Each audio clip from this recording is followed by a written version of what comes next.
So పశ్చాత్తాపం గురించి మాట్లాడినప్పుడు రిపెంటెన్స్ అన్న మాట గ్రీక్లో ఏమంటాం, అనేక వందల సార్లు లార్డ్ చేసి చెప్పాను. రిపెంటెన్స్ అన్న మాటకి అర్థం ఏంటి గ్రీక్లో?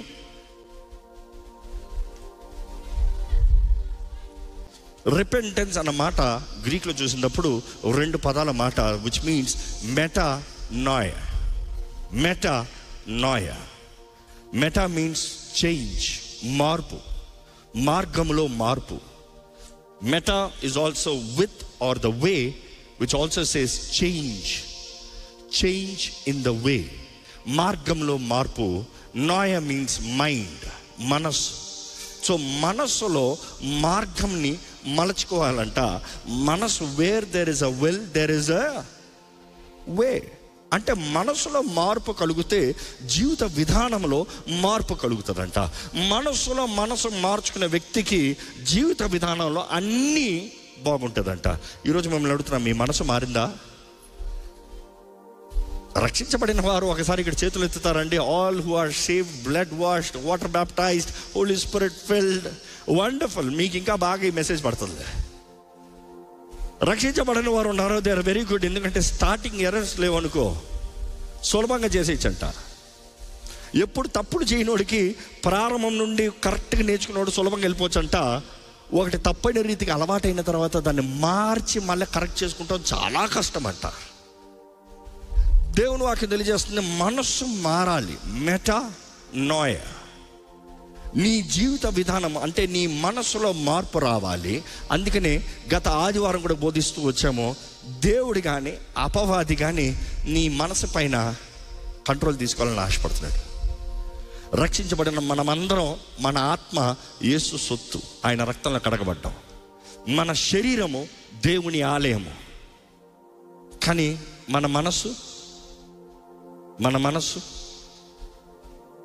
అక్కడే అపవాది దూరతను చూస్తున్నాడు. ఎందుకంటే మన మనసు మన అధికారంలో ఉంది. మనం ఏది నిర్ణయిస్తున్నామో అదే. You have a will, you have a choice, you have freedom to choose. Metanoia అన్న మాట చూసినప్పుడు మనసు మార్చుకోవాలి. సో ఇప్పుడు రక్షించబడాలి అన్నదప్పుడు అసలు బైబిల్ వాక్యం చూసినప్పుడు యోహాను బోధిస్తున్నాడు, దేవుని రాజ్యము సమీపించుంది, మారు మనసు పొందండి. That is the same word metanoia, repent. Yesu ప్రభు వచ్చే ఫస్ట్ బోధన, యేసు ప్రభు బోధించిన వాక్యం ఏంటి తెలుసా? పాప చాలా మందికి తెలియదు అనుకుంటున్నాం. ఒకసారి చూద్దామండి, తిప్పుతాము. మత్తయి సువార్త 4వ అధ్యాయము 17వ వచనము. యేసు ప్రభు మొదటి బోధించిన వాక్కు గమనించండి. ఏం చెప్తున్నాడు? పరలోక రాజ్యము సమీపించుంది, మారు మనసు పొందండి. Repent, the Kingdom of haven is near, is here. ఈ మాటకు అర్థం ఏంటి? అప్పటికి బలి అర్పించబడలేదు, యేసుప్రభు మరణించలేదు, సిలువేయబడలేదు, మనుషుడికి రక్షణ అనేది లేదు. మరి ఇక్కడ మారు మనసు పొందమంటున్నాడు. పరలోక రాజ్యం సమీపించబడింది, దేవుని రాజ్యం వచ్చింది, మారు మనసు పొందండి అంటున్నాడు. అర్థమేంటి అంటే ఏమంటున్నాడంటే, యోహాను కానీ యేసుప్రభు కానీ ఆయన చెప్పిన విధానం ఇదో. యేసుప్రభు ఈ లోకంలోకి వస్తాముతో నీకు రూట్ వేరు వచ్చింది. అంతవరకు లోక మార్గం, ఇదిగో క్రీస్తు మార్గం. అంతవరకు లోకానుసారమైన బ్రతుకు, ఇదిగో క్రీస్తుకి అంగీకారమైన బ్రతుకు. ఇదిగో యూ హ్యావ్ ఎ చాయిస్. ఏ మార్గంలోకి వెళ్తావు నువ్వు కోరుకోవాలి. 2 మార్గాలు, ఏ మార్గంలోకి వెళ్తారు.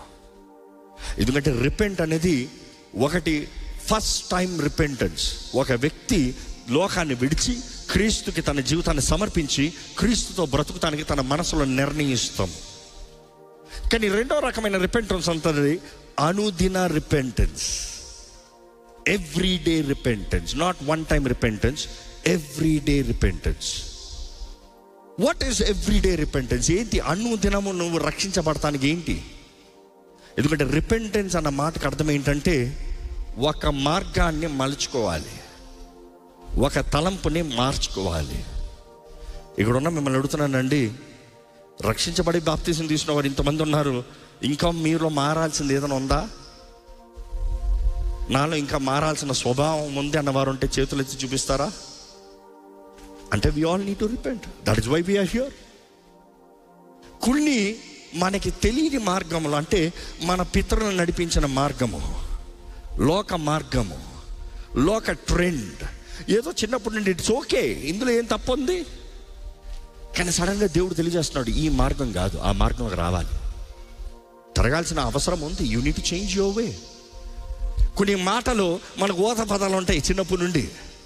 కొంతమంది బూతు మాటలు కూడా బూతు మాటలు తెలియదు అంట, అలవాట్లు ఉంటాయంట. మా ఇంట్లో అందరు మాట్లాడతారు కదా, కానీ తెలిసిన తర్వాత ఉదాహరణగా హైదరాబాద్ భాషలో చెప్తాను. ఏం బే అందరినీ ఏం బే అంటాడు. ఆఫీస్లో వచ్చి ఏం బే అని మేనేజర్ అంటావా? మా ఇంట్లో మా నాన్న అంట, మా అమ్మ అన్నట్ట. ఇక్కడ అది తగదు. Change your mind. ఎందుకంటే ఈరోజు చాలామంది అంటారు, ఇది నాకు అలవాటు, ఇది మారదు, ఇది కుదరదు, ఇది అవ్వదు, I can't do this, I can't change this, this will not happen, this will not, no, this is nothing that will not happen. ఏది జరగదనేది లేదు, అన్నీ మారచ్చు. మనుషుడు మారటానికి అవకాశం ఉంది కాబట్టి దేవుడు మారరా అని చూపిస్తున్నాడు. నువ్వు మారాలి, మారగలిగిన తరుణాలు, అవకాశాలు ఉన్నాయి కాబట్టి దేవుడు నువ్వు మారాలని ప్రతిదీ నీ ముందు పెట్టాడు. ఈరోజు మిమ్మల్ని అడుగుతున్నానండి, మారాలని ఆశ ఉందా? ఎంతమందికి ఉంది?